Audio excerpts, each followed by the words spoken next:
सभी को राम राम। आज हम आपके लिए धनतेरस की कथा लेकर आए हैं। तो आइए सबसे पहले जानते हैं धनतेरस क्या है। धनतेरस हर साल कार्तिक मास की त्रयोदशी तिथि यानी दिवाली के 2 दिन पहले बड़ी ही धूमधाम के साथ मनाया जाने वाला त्यौहार है। धनतेरस 2 शब्दों के मेल से बना है, धन व तेरस, इसलिए इसे धन त्रयोदशी के नाम से भी जाना जाता है। धनतेरस का त्यौहार त्रयोदशी को होने के कारण इसका अर्थ धन में 13 गुना बढ़ोतरी करने वाली तिथि से भी निकाला जाता है। इस दिन धन की देवी माँ लक्ष्मी, भगवान धन्वंतरी तथा कुबेर देवता की पूजा करने का विधान है। धनतेरस पर माँ लक्ष्मी का पूजन करने से एक पौराणिक कथा जुड़ी हुई है। मान्यता है कि धनतेरस पर यह कथा पढ़ने और सुनने से घर में धन धान्य बना रहता है। धनतेरस की पौराणिक कथा। कहा जाता है कि एक समय भगवान विष्णु जी ने पृथ्वीलोक पर भ्रमण करने का मन बनाया। जब भगवान विष्णु जी पृथ्वीलोक को आने लगे तब लक्ष्मी जी ने भी उनसे साथ चलने का आग्रह किया। तब भगवान विष्णु जी ने कहा कि यदि आप मेरे साथ चलोगी तो आपको मेरी बात माननी होगी, तभी आप मेरे साथ पृथ्वीलोक पर चल सकती हो। माँ लक्ष्मी जी ने इस बात के लिए हाँ कर दी और भगवान विष्णु जी के साथ पृथ्वीलोक पर आ गई। कुछ देर बाद एक जगह पर पहुंचकर भगवान विष्णु जी ने लक्ष्मी जी से कहा कि जब तक मैं न आऊं तुम यहाँ ठहरो, मैं दक्षिण दिशा की ओर जा रहा हूं, तुम उधर मत आना।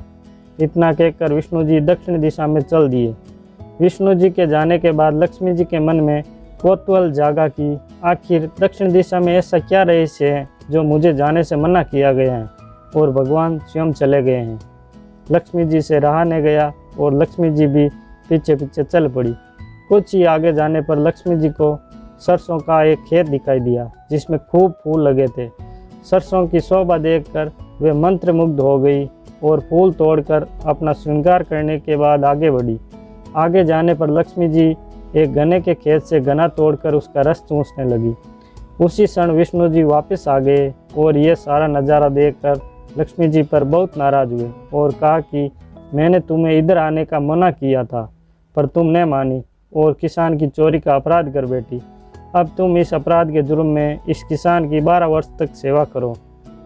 ऐसा श्राप देते हुए भगवान विष्णु जी उन्हें छोड़कर वापस क्षीर सागर चले गए और लक्ष्मी जी उस गरीब किसान के घर रहने लगी। एक दिन लक्ष्मी जी ने उस किसान की पत्नी से कहा कि तुम स्नान कर पहले मेरी बनाई गई इस देवी लक्ष्मी जी का पूजन करो, फिर रसोई बनाना, तब तुम जो भी मांगोगी आपको मिल जाएगा। किसान की पत्नी ने ऐसा ही किया। पूजा के प्रभाव और लक्ष्मी जी की कृपा से किसान का घर दूसरे ही दिन अन्न, धन, रत्न, स्वर्ण आदि से भर गया। लक्ष्मी जी ने किसान को धन धान्य से पूर्ण कर दिया। किसान के 12 वर्ष बड़े आनंद से कट गए और विष्णु जी के श्राप के अनुसार 12 वर्ष के बाद लक्ष्मी जी वापस क्षीर सागर जाने के लिए तैयार हुई। विष्णु जी लक्ष्मी जी को लेने आए तो किसान ने उन्हें भेजने से इनकार कर दिया। तब भगवान ने किसान से कहा कि इन्हें कौन जाने देता है, ये तो चंचला है, कहीं नहीं ठहरती, इसीलिए तो इनको बड़े बड़े भी नहीं रोक सके। इनको मेरा श्राप था, इसलिए 12 वर्ष से तुम्हारी सेवा कर रही है। तुम्हारी 12 वर्ष सेवा का समय पूरा हो चुका है।